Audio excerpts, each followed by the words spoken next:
ॐ सदाशिवसमारम्भां शङ्कराचार्यमध्यमाम् अस्मदाचार्यपर्यन्तां वन्दे गुरुपरम्पराम्। श्रुतिस्मृतिपुराणानाम् आलयं करुणालयं नमामि भगवत्पादं शङ्करं लोकशङ्करं शङ्करं शङ्कराचार्यं केशवं बादरायणं सूत्रभाष्यकृतौ वन्दे भगवन्तौ पुनः पुनः। ईश्वरो गुरुरात्मेति मूर्तिभेदविभागिने व्योमवद्व्याप्तदेहाय दक्षिणामूर्तये नमः।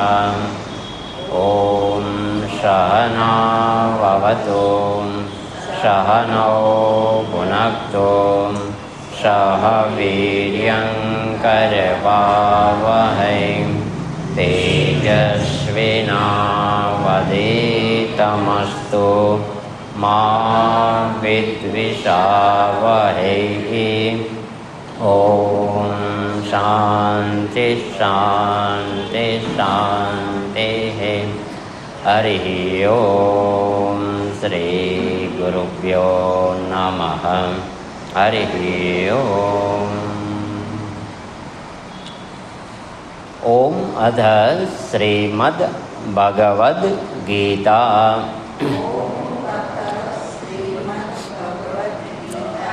अथ ध्यानम्। ॐ पार्थाय प्रतिबोधितां भगवता नारायणेन स्वयं व्यासेन ग्रथितां पुराणमुनिना मध्ये महाभारतम्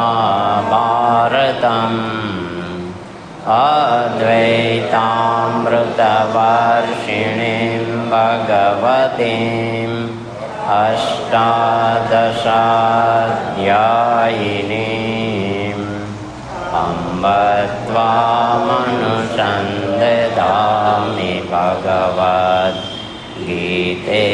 भवद्वेषिणीम् यं ब्रह्मा वरुणेन्द्ररुद्रमरुतः न्वन्ति दिव्यैस्तवैः वेदैशाङ्गपदक्रमोपनिषदैः गायन्ति यं सामगाः ध्यानावस्थिततद्गतेन मनसा पश्यन्ति यं योगिनः यस्यान्तं न विदुषुरासुरगणाः। देवाय तस्मै नमः। देवाय तस्मै नमः। ॐ श्री परमात्मने नमः।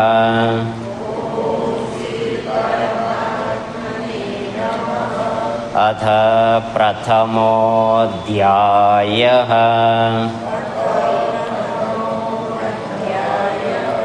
अर्जुन विषादयोग।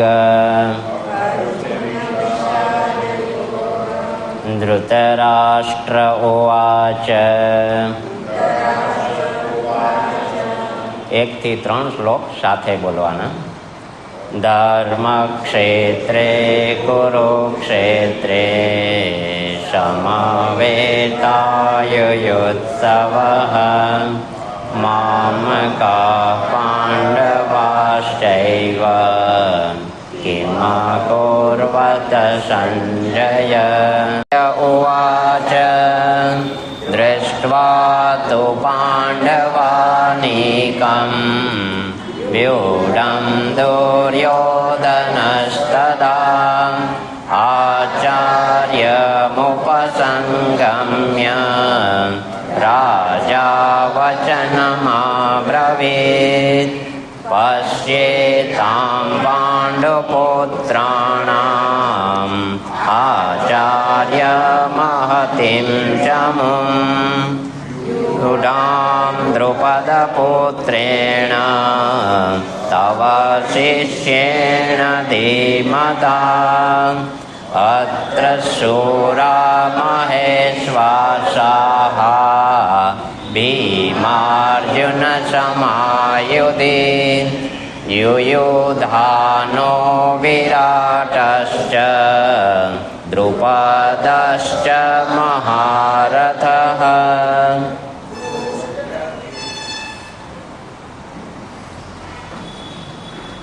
એ તો હજી ઘણા દૂર છે આપણાથી.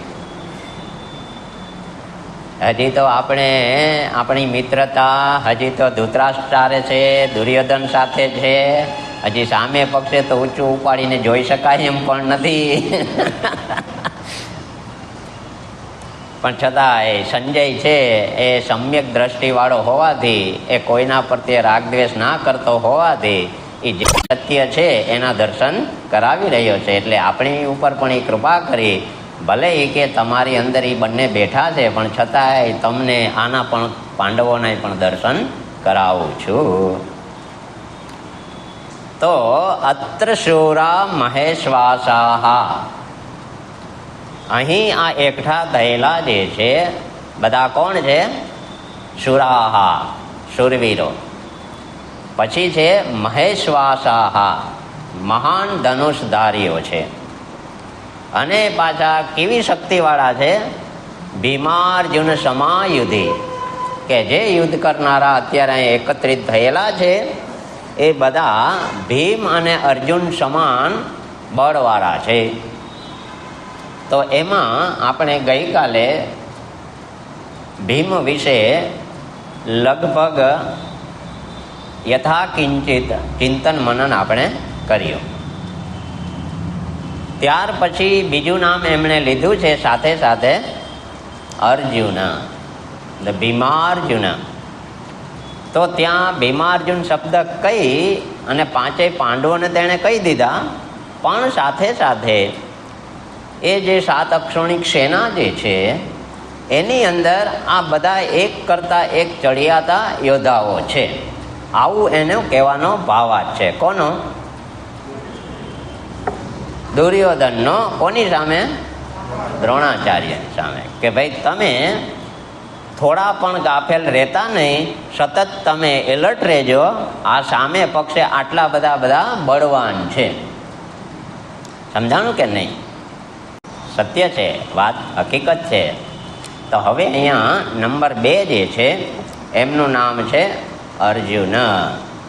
હવે અર્જુન વિશે તો લગભગ બધા બહુ સારું એવું જાણે છે. મહાભારતની સિરિયલ પણ બધાએ જોઈ છે અને ભગવાન શ્રી કૃષ્ણનો એ પ્રિય પાત્ર છે. અને એના વિશે તો આપણે કાંઈ ના જાણતા એવું તો બને જ નહીં. સારામાં સારું બધું આપણે અર્જુન વિશે જાણીએ છીએ, પણ છતાં એ આપણી અંદર એની જે દેવી શક્તિ જે છે, એનું જે સામર્થ્ય જે છે, તો એની અંદર એક ધર્મ અને નીતિ નંબર 1, નંબર 2 શૌર્ય અને સાહસ, નંબર 3 પ્રામાણિકતા, નંબર 4 જ્ઞાન પ્રાપ્તિના જેટલા સાધનો છે, અમાનિત્વમ, અદંભિત્વમ, અહિંસા, આર્જવમ, આચાર્ય ઉપાસનમ, ધૈર્યમ, શૌચમ, આ બધા જ્ઞાનના 20 મૂલ્યો એની અંદર છે. દેવી સંપત્તિ જે છે બધી છડે છડ, સમ, દમ, ઉપરમ, શ્રદ્ધા, સમાધાન અને તિતિક્ષા. આ પાછી કેવી છે? પૂર્ણ માત્રામાં આપણી પાસે છે. જરી જરી ઉપયોગ કરીએ ના કરીએ ત્યાં હવાઈ જાય એટલી જ હોય. જ્યારે એની પાસે કેવી છે? પૂર્ણ માત્રા. એટલે એની પાસે જે છે એનું એણે ક્યારેય હજી સુધી અભિમાન કર્યું નથી. એની પાસે જે દેવી શક્તિઓ છે, એની પાસે જે સામર્થ્ય છે, એનું હજી પણ એને કુતૂહલતાથી પણ અભિમાન કર્યું નથી. જ્યારે ભીમ જે છે એ એની થોડીક પેલી શક્તિનું ક્યારેક ક્યાંક પ્રદર્શન કરી અને શું થઈ જાય છે, ઓવર કોન્ફિડન્સમાં આવી જાય છે. જ્યારે અર્જુને ક્યારેય પણ કોઈ પણ ક્ષેત્રની અંદર પોતે પોતાની શક્તિનું પ્રદર્શન કર્યું નથી. એ શું બતાવે છે કે આટલા બધા શક્તિશાળી બધી રીતે હોવા છતાં પણ ધીરજ ટકાવી રાખવી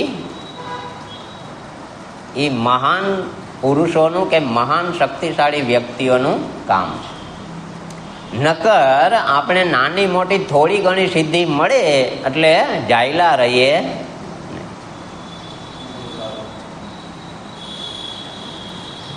એટલે આજે આ ભગવાન શ્રી કૃષ્ણ જે છે એમના સખા મિત્ર કે એમના પ્રત્યે સહાનુભૂતિ કે એમના પ્રત્યે લાગણી શું કામ દર્શાવે છે?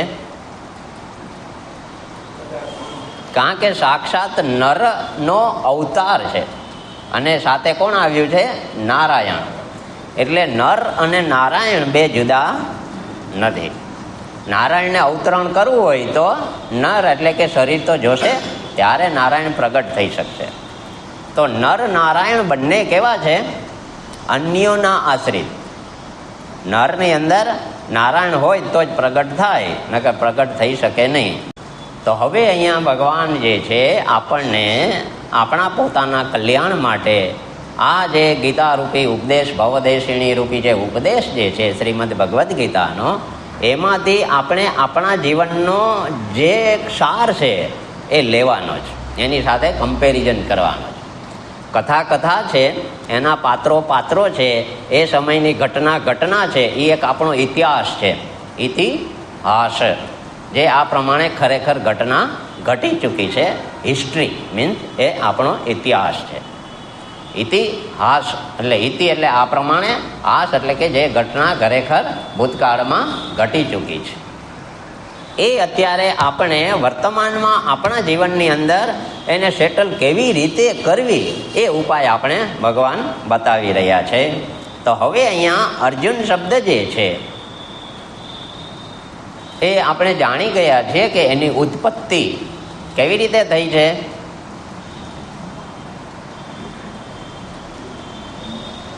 અર્જુનનો જન્મ કેવી રીતે થયો છે? માતા કુંતીએ ઇન્દ્રને પ્રસન્ન કરી અને ઇન્દ્ર દ્વારા અર્જુનની ઉત્પત્તિ કરી છે. બરાબર છે. એ અર્જુન ત્રણેય ભાઈઓમાંથી સૌથી નાના છે. યુધિષ્ઠિર મોટા છે, ભીમ બીજો નંબર છે અને અર્જુન ત્રીજો નંબર છે. તો હવે આ અર્જુન જે છે એમણે ગુરુ દ્રોણ પાસે જ અસ્ત્ર શસ્ત્રની વિદ્યા પ્રાપ્ત કરી છે અને શસ્ત્ર શાસ્ત્રની અંદર પણ એ પારંગત છે. તો એને ધનુર્વિદ્યા ગુરુ દ્રોણ પાસે લીધા પછી જેવા શિક્ષણ કાર્ય પૂરું થયું એટલે ગુરુએ શું કામ સોંપ્યું? ગુરુ દક્ષિણા માટે. અહીંયા ગુરુએ જેવું કામ પતી ગયું એટલે એને કીધું કે હવે તમે મારું કામ કરો, કે જાઓ અને બંદી બનાવીને લઈ આવો. તમારે ટેન્શન નથી કાંઈ.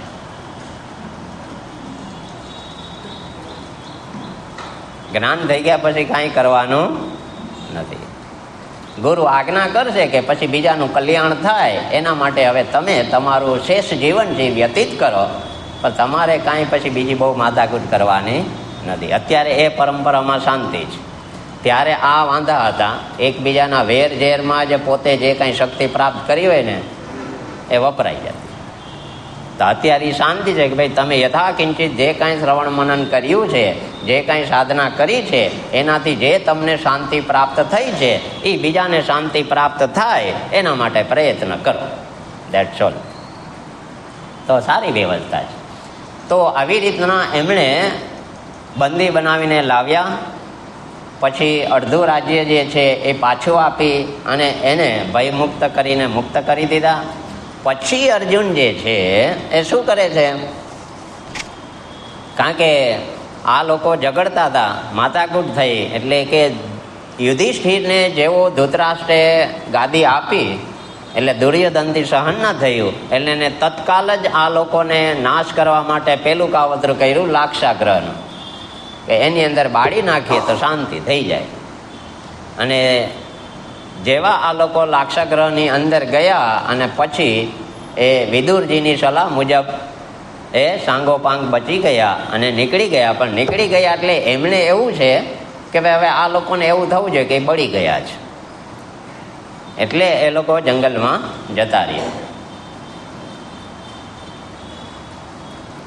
હવે મહત્વની બાબત એ છે કે હવે અહીંયા આ જે જંગલમાં તો ગયા, બરાબર છે, પણ ત્યાં એક આપણે કથા જોઈ ગયા છીએ કે જેવા દ્રૌપદીના સ્વયંવરમાં એ ગયા, દ્રૌપદીને જીતીને લાવ્યા, પછી ક્યાં રહ્યા?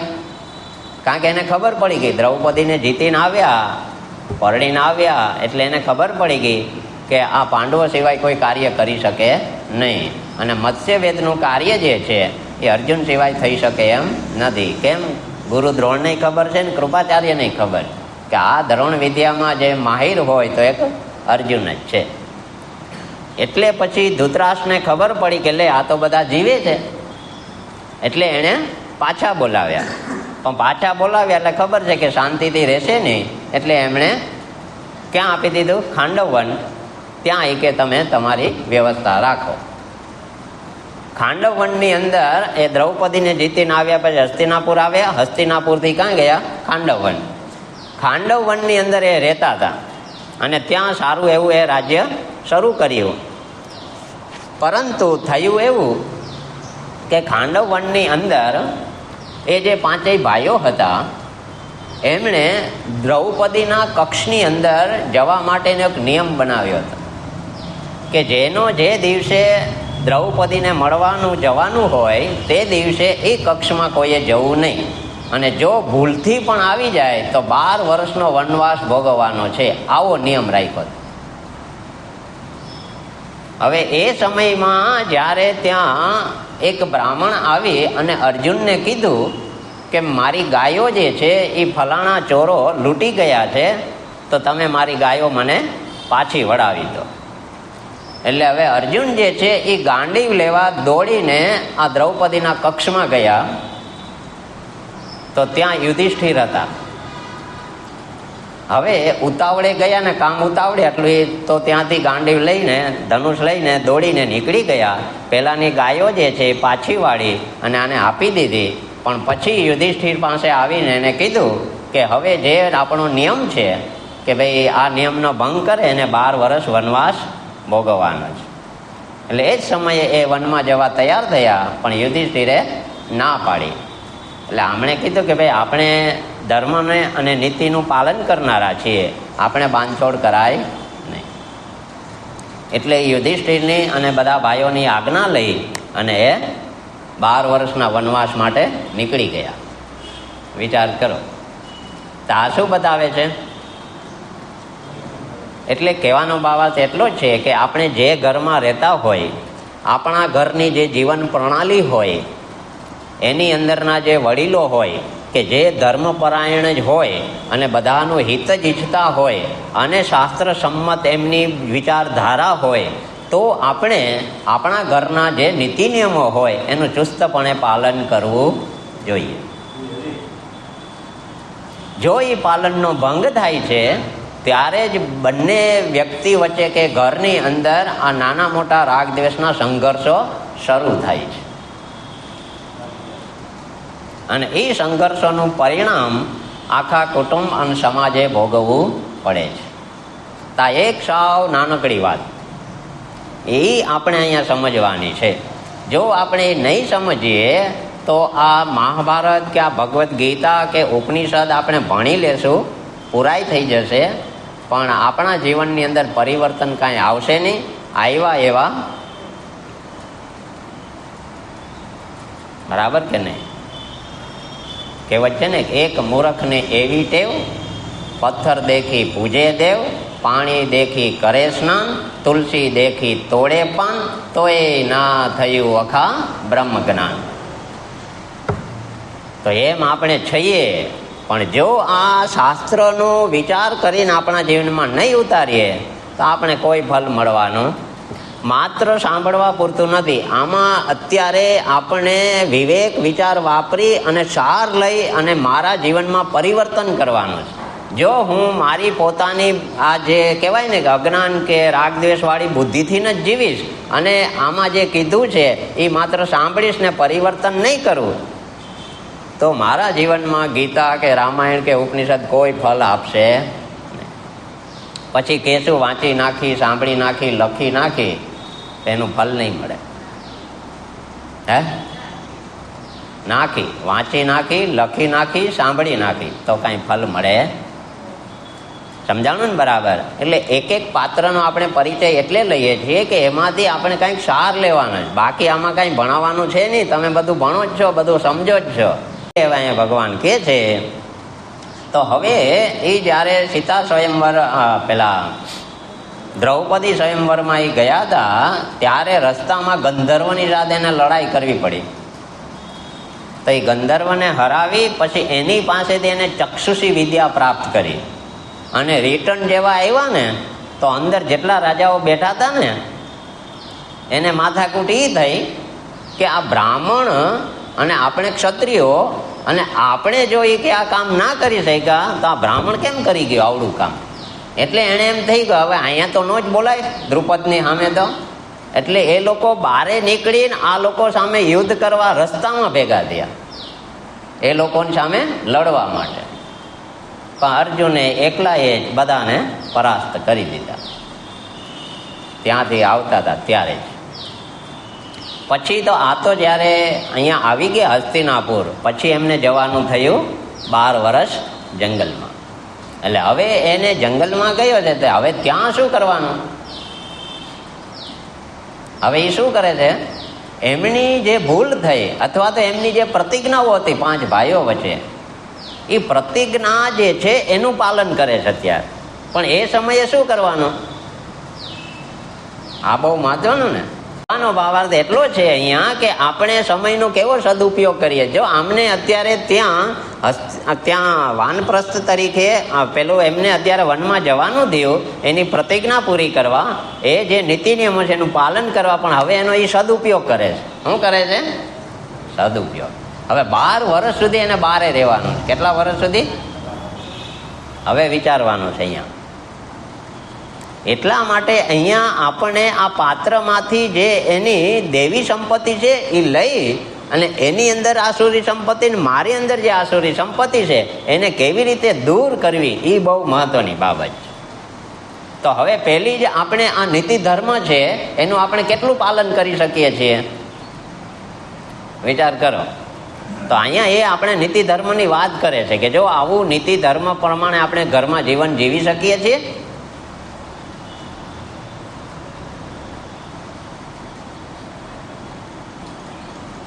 એટલા માટે આપણા જીવનની અંદર જે ખરેખરી શાંતિ અને સુખ જોઈએ છે એ પ્રાપ્ત થતા નથી. એટલા માટે ભગવાન અહીંયા કહે છે કે અરે આ જીવો તો જો આટલું આટલું સાંભળે, આટલું આટલું વિચારે, આટલું આટલું લખે, પણ બીજા માટે પોતા માટે કાંઈ કરતો. સારું છે, એક પરોપકારની ભાવના છે એમાં નાની. એટલે તમારે આમ કરવું, તમારે તેમ કરવું. તમે તો કે અમારે કાંઈ નહીં, તમારે કરવા. આગળ કહે છે ભગવાન કે આમનું શું થયું? તો હવે અહીંયા આગળ જતા ત્યાં એમને 12 વર્ષ હવે ઘરે જવાનું નથી પોતાના નગરમાં. એટલે જંગલોમાં જતા જતા એ આ ગાયો પાછી વાળીને જેવા ગયા એટલે સૌથી પહેલા ગંગાજી નાવા ગયા. ક્યાં ગયા? હરદ્વાર પહોંચી ગયા કે હવે અમે 12 વર્ષ તો કાઢવાના. તો હરદ્વાર ગંગામાં નાવા ગયા તો થયું એવું ત્યાં એક નાગ કન્યા હતી એ મગર રૂપે, અને એને પાતાળ લોકમાં લઈ ગઈ. જે ગંગામાં નાવા પડ્યા ને ત્યાં. એટલે ત્યાં જઈને અર્જુન એને પૂછે છે કે ભાઈ મને અહીંયા શું કામ લાવ્યા? તો કે તમે ગમી ગયા એટલે. બોલો હવે શું કરવાનું? હવે કાંઈ થાય? કાંઈ ન થાય. એટલે હવે એમણે નાગકન્યા સાથે લગ્ન કર્યા. એની હારે લગ્ન કર્યા તો એ નાગકન્યા નામ હતું ઉલ્લુપી. કેવું નામ હતું? ઉલ્લુપી. એની સાથે એમના લગ્ન થયા અને પછી ત્યાં રહ્યા. પછી ત્યાંથી એમણે રજા લીધી કે ભાઈ મારે અહીં રોકાવાનું નથી, મારે હજી ઘણા કામ છે, 12 વર્ષ સુધી મારે અજ્ઞાતવાસ આમાં રહેવાનું છે, મારા પ્રતિજ્ઞાનું પાલન કરવા, એટલે હું એક જગ્યાએ નહીં રોકાવું, મારે સતત પરિવ્રાજક રહેવાનું. એટલે પછી ઉલ્લુપીને સમજાવી અને એ ત્યાંથી નીકળે છે. લગ્ન થઈ ગયા. હવે કે તમે અહીંયા રહ્યો અને હું આગળ જાઉં છું. હવે એ બહાર આવી અને આગળ નીકળે છે. તો હવે ત્યાં એ મણિપુર આવી ગયા. ક્યાં આવી ગયા? મણિપુરમાં. ત્યાં તો જઈ આવ્યા, પછી ત્યાંથી મણિપુર આવ્યા. તો મણિપુરની અંદર એ જેવા ત્યાંના ચિત્રવાહન નામના રાજા હતા, એ રાજ્ય કરતા હતા. એ રાજ્યની અંદર ત્યાં ચિત્રાંગદા, કેવું નામ હતું? ચિત્રાંગદા. એ આમની ઉપર મોહિત થઈ ગયા ને આ એમની ઉપર મોહિત થઈ ગયા. તો હવે એ રાજા કહે કે ભાઈ આ કહે છે કે તમારી સાથે લગ્ન કરવા છે. તો હવે એની સાથે પાછા લગ્ન કર્યા. ત્યાં લગ્ન કર્યા તો ત્યાં રોકાણા તો ખરા, પણ ત્યાં એ લોકોએ એક પ્રતિજ્ઞા લીધી હતી કે ભાઈ તમારી સાથે લગ્ન કરાવીએ પણ અમારા વંશની અંદર કોઈને થાય તો પુત્ર એક જ થાય છે, એટલે વારસાગત અમારે કોઈ એક પુત્ર જોઈએ. તો એ કે મારે પુત્રી થઈ છે, હવે બીજો કોઈ કે બાળક થતા નથી, અમને શ્રાપ છે. એટલે કે ચિત્રાંગદા જે છે એમને જે પુત્ર થાય એ તારે અમને શેમાં આપવાનો? વારસામાં આપવાનો. તો તારી સાથે લગ્ન કરાવીએ. એટલે આમને તો આમે હજી ફરવાનું હતું 12 વર્ષ. એટલે એમણે કીધું કે ભલે. તો બભ્રુવાહન નામનો પુત્ર થયો અને એ એમને સોંપી અને નીકળી ગયા કે હવે તમે આ તમારો પુત્ર કે તમારો જે વારસદાર તમારે જોઈએ છે હું દઈને જાઉં છું. એટલે ત્યાંથી એમને સોંપીને નીકળી ગયા. ત્યાર પછી આગળ જતા જતા એમને તે બભ્રુવાહન પાસે એમને સોંપી અને નીકળી ગયા. પછી કામ્યવન જે છે ત્યાં પહોંચ્યા. તો કામ્યવનની અંદર ભગવાન અને શિવજીનું યુદ્ધ થયું. હજી પહેલી વાર, બીજી વાર તો હજી ભેગા થશે જુદું.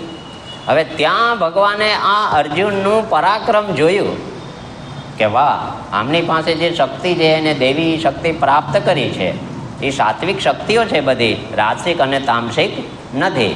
એને કારણે ભગવાન શિવજીની સાથે યુદ્ધ કરવાથી એને કવચ અને કુંડળ આપ્યા.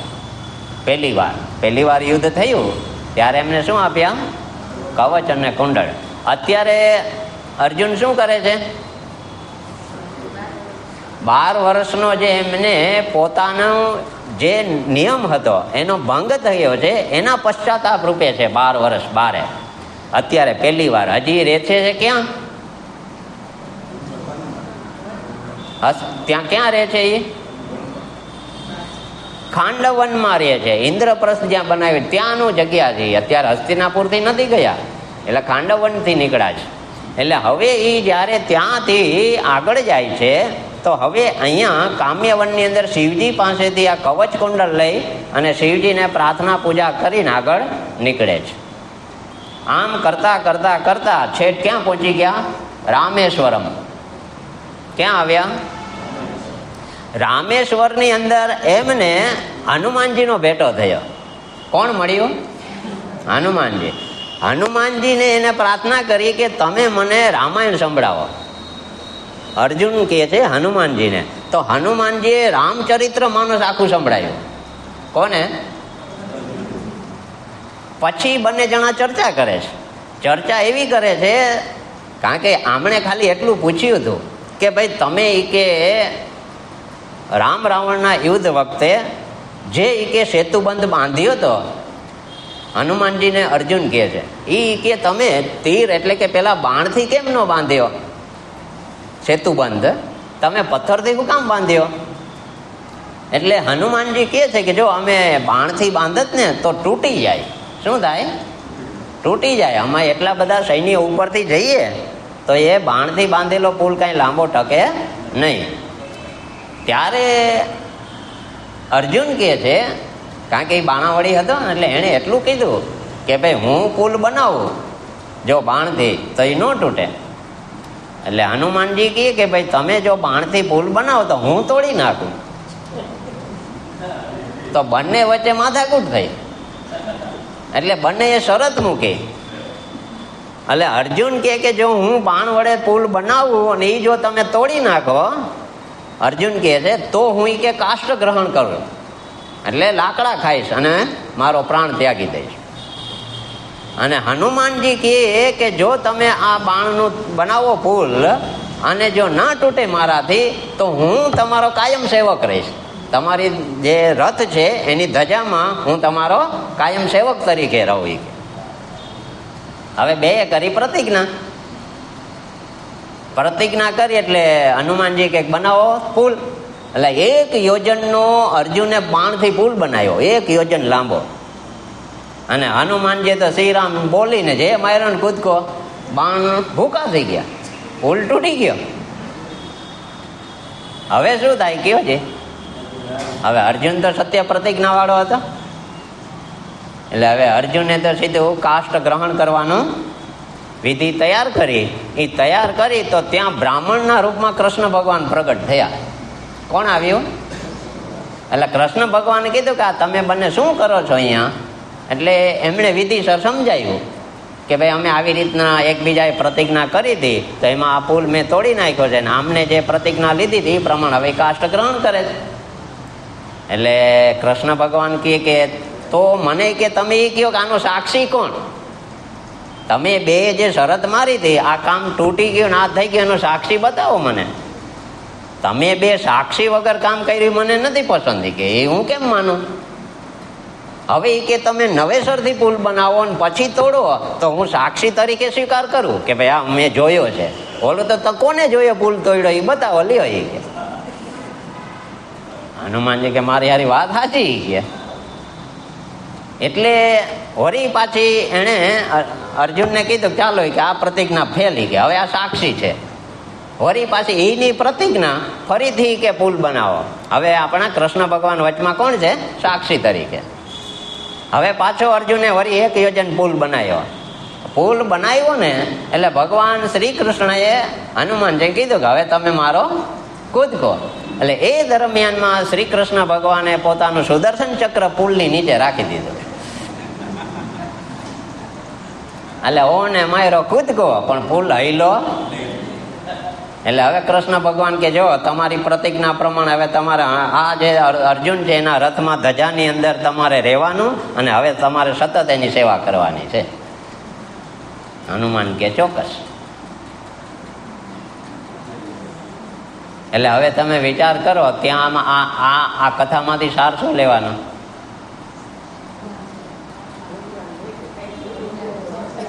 શું સાર લેવાનો? જે સમજાવી હાથ ઊંચો કરીને કે આ કથામાંથી આ શું લીધો સાર? બોલો. હા, નંબર 1. બીજું કાંઈ? આવી જ બીજી રામાયણની વાત છે. અંગદ જ્યારે દૂત બનીને જાય છે રાવણ પાસે ત્યારે શું કામ કરે છે? પગ જમીન ધરતી માને સોંપીને કહે છે કે જો મારો પગ હલાવી દો તો હું સીતા તમને સોંપી દઉં. બોલો, હું સીતાને હારી ગયો. બસ એ કે વિચાર કરો. તો એ શું બતાવે છે? અંગત ભક્ત જે છે એ શું બતાવે છે? ભગવાન ઉપર કેવો ભરોસો? અનન્ય ભરોસો. એમાં જરા પણ શંકાને સ્થાન નહીં. સમજાણું કે નહીં? એટલે હવે અહીંયા જે છે આ અર્જુન જે છે એ આપણને કહેવા માગે છે કે જો આપણે ધર્મમય જીવન જીવતા હોય, નીતિમય જીવન જીવતા હોય અને સંપૂર્ણપણે આપણી નિષ્કામ ભાવે ભગવાનની ભક્તિ અને સમર્પણ હોય, એ કેવું અનન્ય સમર્પણ, અનન્ય આપણે ભક્ત હોય તો આપણે ગમે એવી કષ્ટી જીવનમાં આવે ને તો ભગવાન એમાંથી આપણે ઉગારી દે. નકર અત્યારે અહીંયા ભગવાનની સામે હનુમાનજી હતા ને સામે અર્જુન હતો, જતા વાર લાગત નહીં. સમજાણું કે નહીં? સાર એ છે કે આ નીતિ ધર્મના જીવનનું ફલ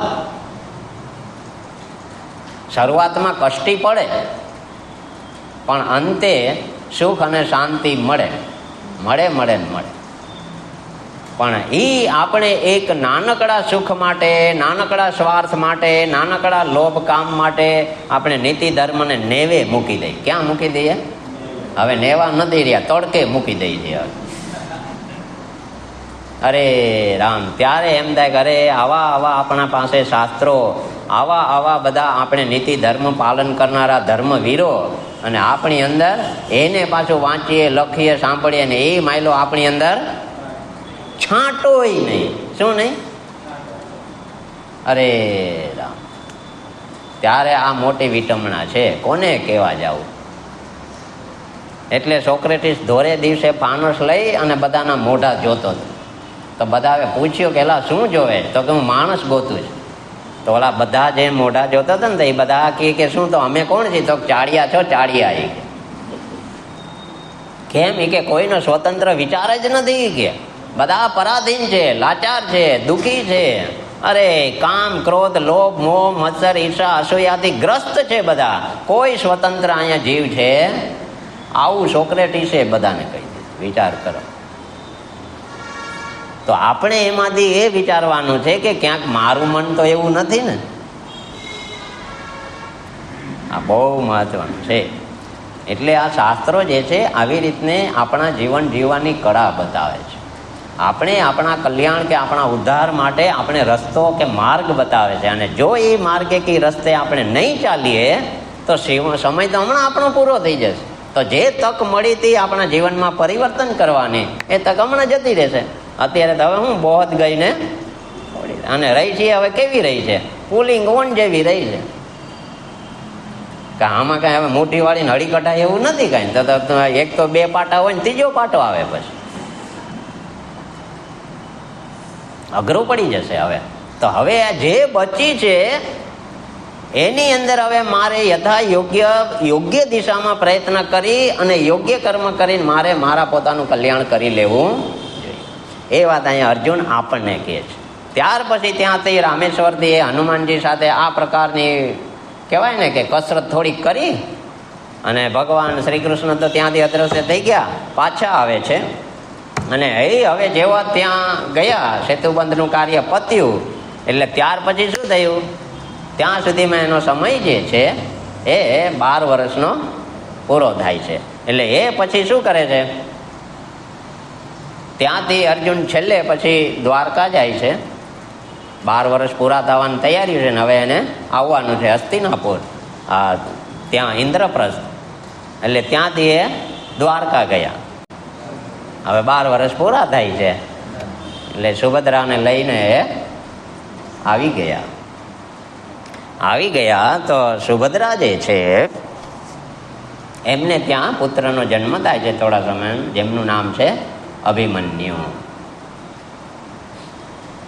હવે અહીંયા આવ્યા એટલે હવે ભાઈઓ પાસે તો આવી ગયા. હવે ખાંડવવન જે છે એ ખાંડવવનની અંદર અગ્નિદેવ આવે છે. હવે અર્જુન ત્યાં આવી ગયા છે, બધા ભાઈઓ મળી ગયા. હવે ખાંડવવન છે ને આ આખું જંગલ છે. શું છે? જંગલ છે. એમાં અનેક પ્રકારની ઔષધિ છે. તો એ ઔષધિ ખાવા માટે અગ્નિદેવ આવે છે. કોણ આવે છે? પણ જેવું એ ખાંડવવનને બાળવા માટે અગ્નિદેવ શરૂ કરે એટલે ઇન્દ્ર રાજા શું કરે? વરુણદેવ એની ઉપર વર્ષા કરીને ઠારી નાખે. તો અગ્નિદેવ શા માટે આવ્યા હતા ત્યાં? ઔષધિ ખાવા. ઔષધિ શું કામ ખાવા આવ્યા હતા? તો શ્વેતકેતી નામના રાજાએ 24 વર્ષ અહોરાત્ર યજ્ઞ કરીને આહુતિ હોમી હતી ને, એ આહુતિ ખાઈને અજીર્ણ થઈ ગયું. કેટલા વર્ષ? 24 વર્ષનો મહાયજ્ઞ. અહોરાત્ર એટલે દિવસ રાત, એટલે 24 કલાકના 24 વર્ષનો યજ્ઞ. તો એની જે આહુતિ ઘીની ને જવતલની હોમી હતી એ ખાઈને અગ્નિદેવને અજીર્ણ થઈ ગયું. એટલે એક શાંતિથી બેસી નહોતા શકતા ક્યાંય. તો એના માટે એને અજીર્ણ માંથી બહાર નીકળવા કોને કીધું? નારદજીએ કીધું કે તમે ખાંડવન જાઓ અને તમે ત્યાં જે ખાંડવનની વનસ્પતિ જે છે એ તમે ખાશો તો જ તમારું અજીર્ણ જે છે એ જશે. એટલે હવે એ આવ્યા ખાંડવન અગ્નિદેવ. પણ જેવા એ ખાવાનું ચાલુ કરે એટલે અગ્નિ લાગે એટલે વરુણદેવ ઠારી નાખે. પછી અગ્નિદેવે અર્જુનને પ્રાર્થના કરી કે ભાઈ મારે આ ખાંડવનની જે ઔષધિ છે એ ખાવી છે તો મારું અજીર્ણ દૂર થાય, એમાં તમે મને મદદ કરો. કે આ વરુણદેવ જે છે એ મને ખાંડવનની ઔષધિ ખાવા દેતા નથી. એટલે અગ્નિદેવે શું કર્યું? એને શરૂ કર્યું. જેવા વરુણદેવ આવ્યા એટલે કૃષ્ણ ભગવાન અને અર્જુન બંને ભેગા થઈ અને આને મદદ કરી. અગ્નિદેવને આખું ખાંડવન બાળવાની છૂટ આપી. તો હવે એ ખાંડવન જેવા બાળી અને પોતે ઔષધિ ગ્રહણ કરી એટલે તૃપ્ત થયા. કોણ? અગ્નિદેવ. અગ્નિદેવ તૃપ્ત થયા એટલે એ જ અગ્નિદેવે અર્જુનને અને ભગવાન કૃષ્ણને પ્રસન્ન કરીને કહે છે કે ભાઈ માગો, તમારે શું જોઈએ છે? એટલે કૃષ્ણ ભગવાને કીધું કે હવે અમારે આના પછી હમણાં જુગાર રમવાના છે, હારજીત થવાની છે, 12 વર્ષ પાછું રખડવાનું છે અને પછી યુદ્ધ કરવાનું છે. અમારી પાસે અસ્ત્ર શસ્ત્રો નથી, એટલે કે આ લોકોને યુદ્ધ માટે અસ્ત્ર શસ્ત્ર આપો. એટલે એ અગ્નિદેવે વરુણદેવને પ્રાર્થના કરી કે તમે પ્રસન્ન થઈને આ લોકોને જે જરૂર છે, રથ છે, અસ્ત્ર શસ્ત્રો છે એ આપો. એટલે અર્જુનને ત્યાં અને ભગવાન શ્રી કૃષ્ણને અગ્નિદેવે વરુણદેવને પ્રાર્થના કરી તો કૌમુદિક નામની ગદા જે છે એ વરુણદેવે શ્રી કૃષ્ણ ભગવાનને આપી અને ઓમને દિવ્ય રથો અને દિવ્ય અસ્ત્ર શસ્ત્રો આપ્યા. કોને? અર્જુનને. એટલું બધું આપીને ગયા. પણ ખાંડવનનો અંત જે હતો, છેડો, ત્યાં એક અંદર રાક્ષસ રહેતો હતો ખાંડવનની અંદર. હવે એ રાક્ષસ જે છે એ પાછો અર્જુન પાસે ને કૃષ્ણ ભગવાન પાસે આવે છે કે જો અમે તમે આખું બળાવી નાખશો એની પાસે તો હું મરી જઈશ, હું ક્યાં રહીશ. એટલે એ રાક્ષસને પણ ત્યાં એમણે રક્ષા કરી. કોણે? ભગવાન કૃષ્ણએ અને અર્જુને. એટલે એ જે રાક્ષસ છે દૈત્ય હતો. કોણ હતો એ રાક્ષસ? દૈત્ય. એટલે એ એનાથી પ્રસન્ન થયો કે ભાઈ તમે મારો જીવ બચાવી, હવે હું તમારા માટે શું કરું? તો એ કેવો હતો? માયાવી. એટલે એને માયાસુર જે કે ને, માયાવી હતો. તો એ કે તમને હું કે તમારા ઇન્દ્રપ્રસ્થની અંદર સભા મંડપ એવો બનાવી દઈશ અલૌકિક કે એની અંદર જે પ્રવેશ કરશે ને ચકરી ખાઈ જશે.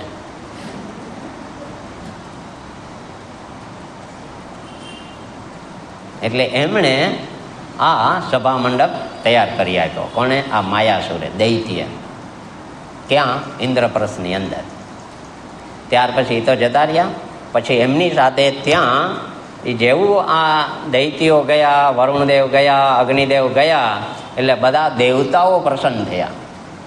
કારણ કે અગ્નિદેવ પ્રસન્ન થયા, વરુણદેવ પ્રસન્ન, બધા દેવતાઓ પ્રસન્ન થયા.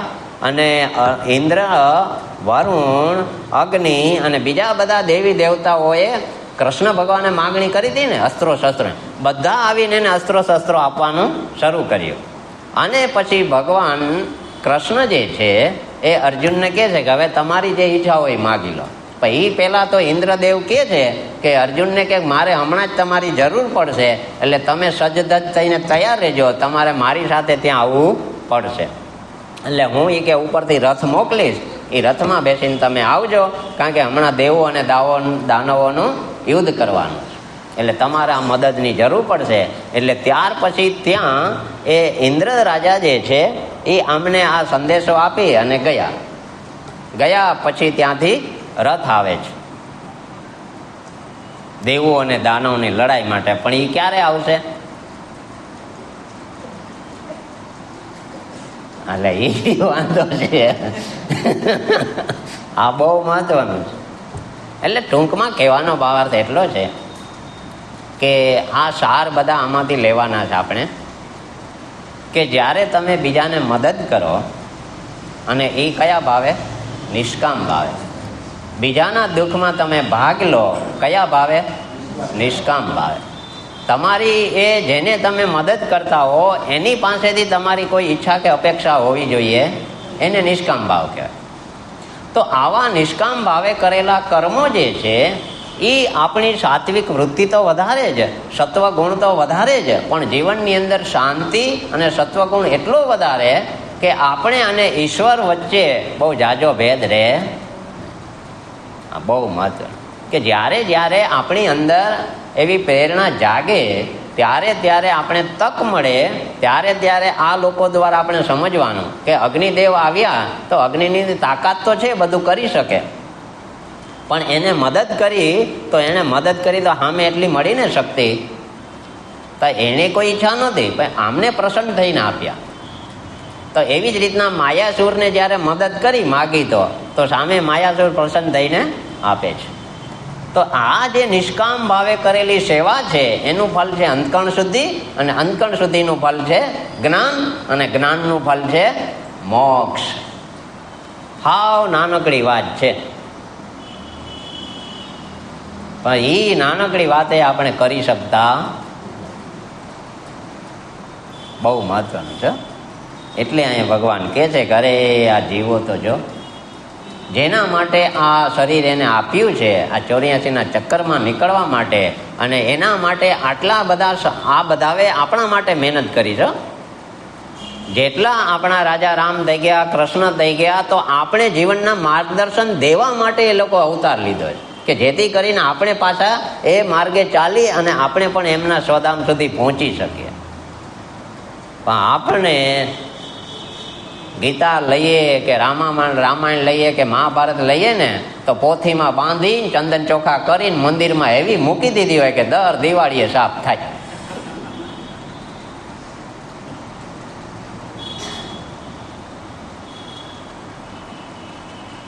આવી હકીકત છે આપણી, એને ખોલી ક્યારેય નહીં. એમાંથી જે સાર લેવાનો છે એ વાંચી ક્યારેય સાર લીધો નહીં. હતું તો બધું પણ કાંઈ કરી શક્યા, આટલા વર્ષો આપણા વયા ગયા. વિચાર કરો. એટલે એવા ભગવાન કહે છે કે આવી રીતના આપણે આપણા શાસ્ત્રોમાંથી આપણા જીવનના કલ્યાણ માટેનો સાર લેવાનો છે. પાત્રોને પકડવાના નથી, કથાને પકડવાની નથી. એ ઘટના ઘટી ચૂકી, એને તો 5000 વર્ષ થઈ ગયા. હવે એ માયલું તો કાંઈ નથી. અત્યારે આપણા જીવનમાં એ શાસ્ત્રો મને મારા માર્ગદર્શન આપે છે, મારા પોતાના કલ્યાણ માટે કેટલું ઉપયોગી છે, એ સાર અંદરથી મારે લેવાનો છે. નકા પ્રથમ અધ્યાયમાં કાંઈ છે જ નહીં. શંકરાચાર્ય ભગવાને ભાષ્ય પણ નથી લખ્યું, કાંઈ નથી. સીધા શ્લોકોને ટ્રાન્સલેશન કરીને જવા દીધું છે, કાંઈ છે નહીં એમાં. પણ અર્જુન વિષાદ યોગ આ મુખ્ય એમનો પાયો છે, બેજ છે. આ પહેલો અધ્યાય જે છે એના આધારે તો બીજા 17 અધ્યાય છે. અને આપણા જીવનનો મૂળભૂત ફંડામેન્ટલ ક્વેશ્ચન છે, આ મૂળભૂત પ્રશ્ન છે કે ભાઈ આ મને મારા જીવનમાં સવારથી સાંજ સુધી વિષાદ સિવાય બીજું કાંઈ છે જ નહીં. નાની બાબતમાં વિષાદ. એટલે હવે આપણે અહીં બહાર કાઢવા માટે ભગવાન આ વ્યવસ્થા કરી છે કે આ દરેક જીવ આ રામાયણ, આ મહાભારત, ગીતા, ઉપનિષદ, બ્રહ્મસૂત્રો, જે કાંઈ પોતાના ધર્મના ગ્રંથો છે એનામાંથી એ ચિંતન મનન કાંઈ યોગ્ય આચાર્ય બેસીને એનું શ્રવણ કરી, એની પાસે બેસીને અને સાર ગ્રહણ કરીને જીવનમાં આવતા બધા વિઘ્નોમાંથી બહાર નીકળે અને પોતાનું કલ્યાણ કરી લે આજ જન્મે. એના માટે છે. તો આપણે રોજ વિચારવાનું કે આમાં મારા કલ્યાણ માટે આજે મને આમાંથી કેટલા શબ્દો મળ્યા, મેં કેટલા પકડ્યા, હવે એ પ્રમાણે હું જીવીશ. વિચાર કરો, પહેલા તો એક નાની પ્રતિજ્ઞા માટે 12 વર્ષ સુધી હાલ્યા જતા. બોલો, આ વિચારવા જેવું છે.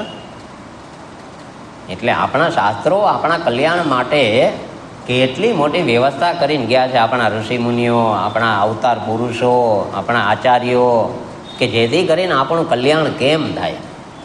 પણ આપણે એ દિશામાં જે અત્યારે મહેનત કરવી જોઈએ એ મહેનત કરી શકતા નથી. આ મોટી વિટંબણા છે. એની વેર સમયનું કામ કરે, પણ અત્યારે તક આપણે મળી છે, આપણે કેટલું કર્યું એ આપણા માટે મહત્વનું છે. બાકી તો ચાલ્યા જ રાખવાનું છે. વિશેષ આવતીકાલે.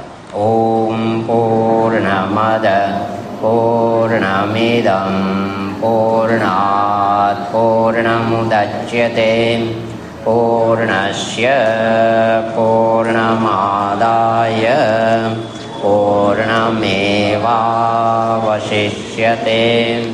ઓમ શાંતિ શાંતિ શાંતિ. હરિ ઓમ શ્રી ગુરુભ્યો નમઃ. હરિ ઓમ.